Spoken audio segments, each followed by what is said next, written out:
సమరం health channel ప్రేక్షకులకు స్వాగతం.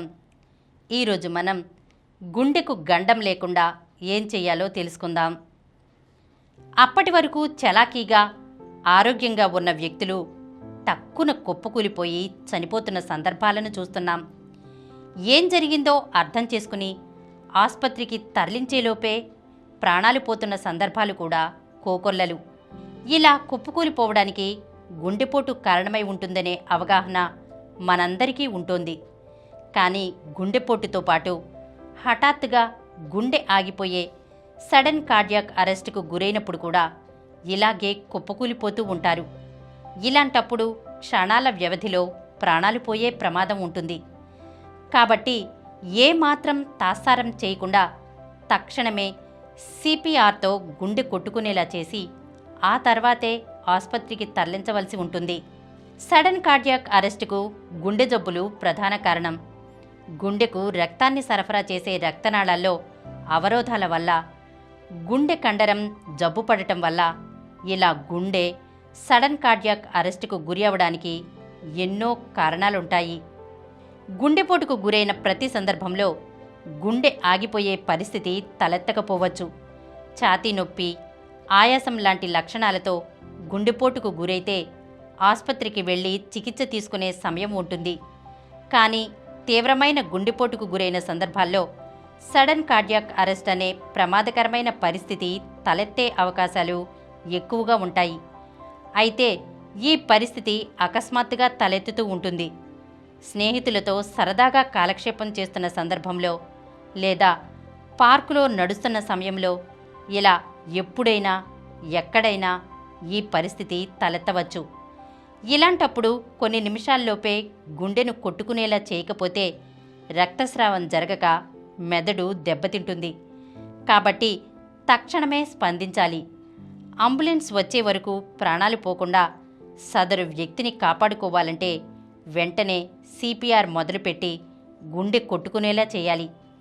సడన్ కార్డియాక్ అరెస్టుకు గురైన వ్యక్తిని బ్రతికించే అవకాశాలు 10% కంటే తక్కువ.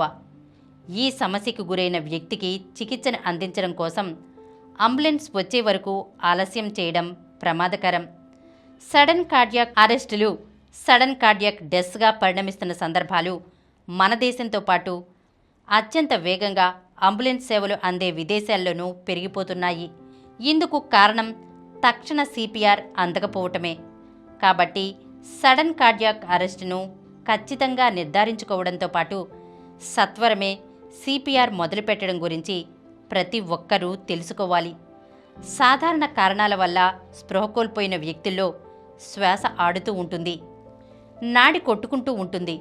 కానీ సడన్ కార్డియాక్ అరెస్టుకు గురైన వాళ్లలో ఈ 2 లక్షణాలు ఉండవు.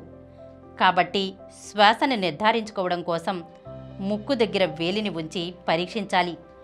నాడిని నిర్ధారించుకోవడం కోసం మణికట్టుకు బదులుగా మెడ దగ్గర పరీక్షించాలి. కార్డియోపల్మనరీ రెసిటేషన్ అనే ఈ ప్రక్రియ గురించి మనందరికీ ఎంతో కొంత అవగాహన ఉంటుంది. అరచేతులు కలిపి ఛాతీ దగ్గర నొక్కే ఈ ప్రక్రియతో ఆగిన గుండె కొట్టుకోవడం మొదలుపెట్టే అవకాశాలు ఉంటాయి. కాబట్టి వీలైనంత త్వరగా సిపిఆర్ మొదలుపెట్టాలి. అయితే సిపిఆర్ చేయడం ఎలాగో తెలిసినా దాన్ని సక్రమంగా చేయడం ఎలాగో తెలిసి ఉండాలి. అందుకోసం ప్రస్తుతం ఆసుపత్రుల్లో హార్ట్ సేవర్స్ పేరుతో సిపిఆర్ శిక్షణ కార్యక్రమాలను కూడా ఏర్పాటు చేస్తున్నారు. అలాగే ఆటోమేటెడ్ ఎక్స్టర్నల్ డిఫిబ్రిలేటర్ అనే పరికరం వాడకం కూడా తెలుసుకుని ఉండాలి. ఈ పరికరం హృదయ స్పందన ఆధారంగా గుండె పరిస్థితిని అంచనా వేసి సక్రమంగా స్పందించేలా ఎలక్ట్రిక్ షాక్ను విడుదల చేస్తుంది. సడన్ కార్డియాక్ అరెస్టుకు గురైన వ్యక్తులకు సిపిఆర్ అందిస్తూనే ఏఈడి పరికరాన్ని కూడా ఉపయోగించగలిగితే ఫలితం మరింత మెరుగ్గా ఉంటుంది. కాబట్టి అపార్ట్మెంట్లు, షాపింగ్ మాల్స్, సినిమా హాళ్లు ఇలా వీలున్న ప్రతి చోట ఈ పరికరాన్ని అందుబాటులో ఉంచాలి. అగ్ని ప్రమాదాల కోసం ఫైర్ ఎక్స్టింగ్విషర్స్ అందుబాటులో ఉంచుకున్న విధంగానే ఏఈడి పరికరాలను కూడా అందుబాటులో ఉంచుకోగలిగితే సడన్ కార్డియాక్ డెత్కు అడ్డుకట్ట వేయవచ్చు. సడన్ కార్డియాక్ అరెస్ట్ ఎప్పుడైనా ఎవరికైనా జరగవచ్చు. కాబట్టి ప్రతి ఒక్కరూ సిపిఆర్, ఏఈడీల పట్ల అవగాహన ఏర్పరచుకోవడం అవసరం. వీటి పట్ల అవగాహన పెంచడం కోసం నెదర్లాండ్స్, డెన్మార్క్ మొదలైన దేశాల్లో బైస్టాండర్ సిపిఆర్, పబ్లిక్ ఏఈడి ప్రోగ్రాంలు విస్తృతంగా కొనసాగుతున్నాయి. సిపిఆర్ చేయాలంటే ఎవరికైనా ఎంతో కొంత భయం ఉంటుంది. నేను సరిగా చేయగలుగుతానో లేదో, పొరపాటు జరిగితే అవతలి వ్యక్తి ప్రాణాలు పోతాయేమో అనే భయంతో సిపిఆర్ చేయడానికి వెనకాడేవాళ్లు ఉంటారు. ఇలాంటి భయాలను పోగొట్టడం కోసం విదేశాల్లో రక్షణ చట్టాలు కూడా అమల్లో ఉన్నాయి.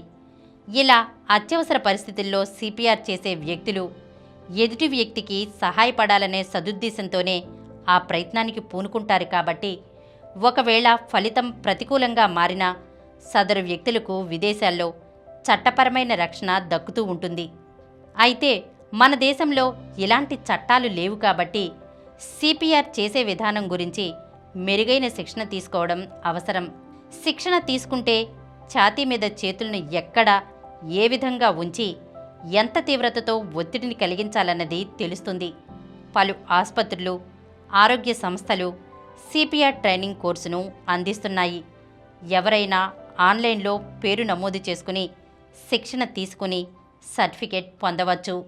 ఈరోజు మనం గుండెకు గండం లేకుండా ఏం చేయాలో తెలుసుకున్నాం కదా. మరొక అంశంతో మళ్ళీ కలుద్దాం. ఈ కార్యక్రమం మీకు ఎంతో నచ్చింది కదా. ఇటువంటి మరిన్ని వీడియోల కోసం అనతి కాలంలోనే 20 కోట్ల వ్యూస్ సాధించిన సమరం ఛానల్ సమర్పించు సమరం హెల్త్ ఛానల్కు సబ్స్క్రైబ్ చేయండి, లైక్ చేయండి, మీ ఫ్రెండ్స్కి షేర్ చేయండి.